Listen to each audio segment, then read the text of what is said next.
This is Michael Popok, Legal AF. Judge Aileen Cannon presiding over Mar-a-Lago. Gotcha. NPR has discovered that for 2 years running, Judge Aileen Cannon, without disclosing it appropriately on the federal form she's required to disclose paid trips on, went not once but twice on all expense paid trips sponsored by George Mason University and the Antonin Scalia School of Law, which was funded and founded officially by one Leonard Leo, the founder of the Federalist Society. They hold colloquiums where they bring in lots of judges, all right-wing Republican judges to the Federalist Society, to hear lectures on topics about woke law and the problem with that, and basically attacking the Democratic or progressive agenda. Aileen Cannon went on one of these all-expense-paid trips, probably totaling about $10,000 in 2021 and 2022, and certainly while she was presiding over a case involving Donald Trump. Now look, ProPublica just won a Pulitzer for exposing the all-expense-paid trips and relationships between Clarence Thomas and right-wing MAGA donors that he's been taking for years without disclosing it. And tens of thousands of dollars a year on yachts, on private jets, to hunting lodges, $1,000, $2,000 a day.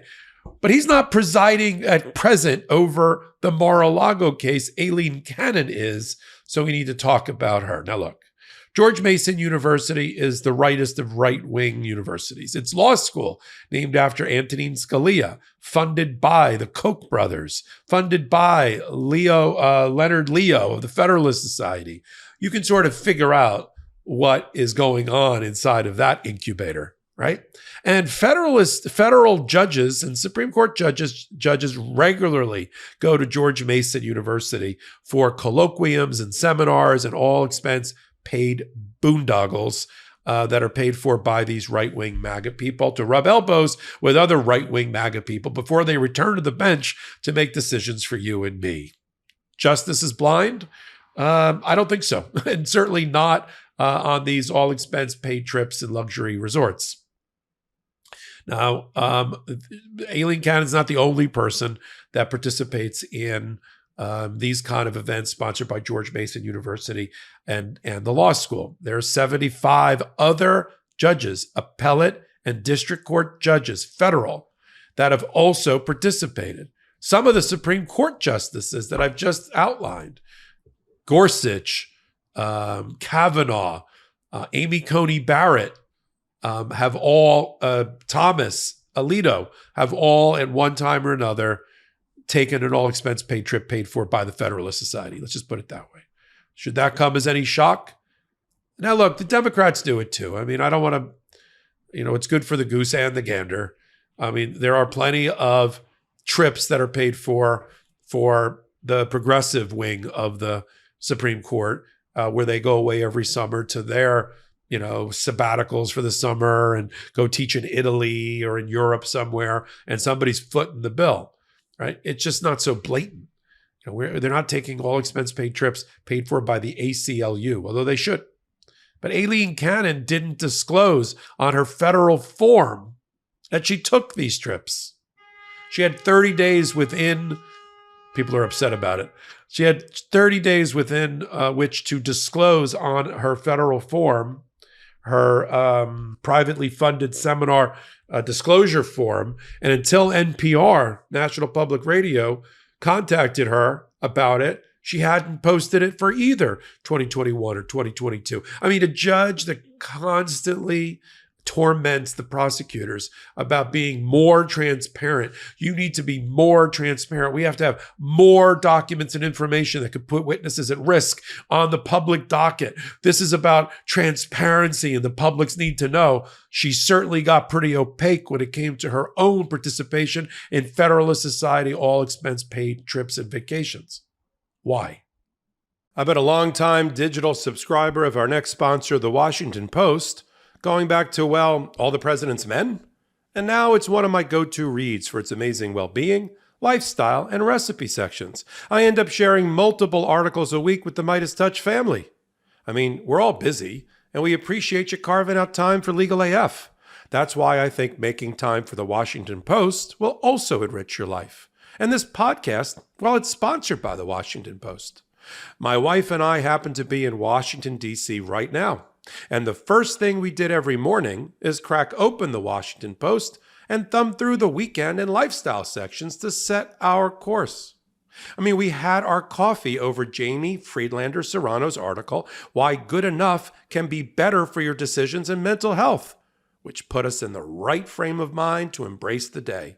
In a rush and need to catch up quickly on the day's most important and interesting stories, the Post The 7 newsletter is a quick commute read sent each weekday morning, and it's also available as a podcast. I even signed up to get the Post For You newsletter, which sends me my very own personalized roundup of stories every evening based on my interest and reading history. Their app makes it easy for me to stay up to date on the latest news, save and share stories, and follow my favorite authors. Did you know the Post offers a cool feature for audio lovers like you? You can actually listen to articles in addition to reading them, so you can tackle your to-do list and catch up on the news at the same time. You name it, the Washington Post covers it. Climate and culture to crosswords and cooking, the Washington Post helps you discover a world of surprising stories, important insights, and actionable advice. Now is the time to sign up for the Washington Post. Go to washingtonpost.com/legalaf to subscribe for just 50 cents per week for your first year. That's 80% off their typical offer, so this is truly a steal. Once again, that's washingtonpost.com/legalaf to subscribe for just 50 cents per week for the first year. Is this something she's embarrassed by? She doesn't want the public to know. Apparently, she doesn't want the public to know that she did these things. Because if she did, she would state it out loud and proud. I am a Federalist. I go on $10,000 a trip at all expense paid by the Federalist Society, by the Koch brothers, by Leo Frank and the rest. Leonard Leo, sorry. And I like rubbing elbows with other Federalists, and we make fun of progressives and Democrats, and that's me. Just say it. Just come out and say it and disclose it. You know, if I were the prosecutors, I'd be looking into, is this something that, you know, we needed to have known about at the time and decided whether to move to disqualify. Now, I'll tell you, it generally doesn't work that way. You got 75 other appellate and trial court judges who are right-wing who attend these same things. They just disclose them. Supreme Court had its own issues, right? That was the ProPublica report that won the Pulitzer because Clarence Thomas didn't disclose these things. And we didn't know about his close relationship with the Crow family and other right-wing mega donors, including Nazi memorabilia collecting, Holocaust denying donors and those relationships. We didn't know that Clarence Thomas sold property to people who had business before the court, right? He borrowed money in order to buy his homestead, that he borrowed money from right-wing MAGA in order to pay the tuition of his nephew. We didn't know any about that. Doesn't stop Clarence Thomas from presiding over one of the most corrupt Supreme Courts in a long time. He never recuses himself. He never disqualifies himself. Yeah, sure, he may not show up one day unannounced for oral argument without explanation, but that's not the same thing as officially recusing himself from a case because, I don't know, his wife was involved with trying to overthrow democracy, Ginny Thomas or something like that. But now I'm focused at the molecular level at the Mar-a-Lago case. We have reporting we did right here on the MeidasTouch Network that just the other day, Aileen Cannon, the $10,000 a trip Federalist Society loving Aileen Cannon, just helped out Donald Trump again and let him off the hook about a deadline that she set weeks or months ago for him to disclose any confidential information under the any classified information under the SIPA, Classified Information and Procedures Act, that he has to disclose to the prosecutors so they can get this trial going in Mar-a-Lago. And she knew that the trial in New York had already started or was going to start at the end of April. And yet She just, without any resetting of the date, she just said, "Yeah, you don't have to make your deadline." Without that deadline being met, Donald Trump's trial will never happen before November. Managing expectations here, as we like to do on the MeidasTouch and Legal AF. So, am I a conspiracy theorist? I mean, not usually. But do I think it's an interesting data point that we should have known before that Aileen Cannon regularly rubs elbows on an all-expense paid trips paid for by the Federalist Society to the Antonin Scalia colloquium in Montana on a regular basis? Yeah, I would like to have known that. And I would have liked to have reported on that. And I would like the prosecutors to have known it so they could have worked it into their analysis as to whether to move to recuse or disqualify Aileen Cannon. And only because NPR shined a light on the issue and called up her chambers did she then fill out the forms years late about it, meaning she had no intention of disclosing to the public and being transparent about what she had done until she was caught with her hand in the proverbial cookie jar. We'll continue to follow everything at Mar-a-Lago and keep you posted. We're not completely distracted by the trial in New York.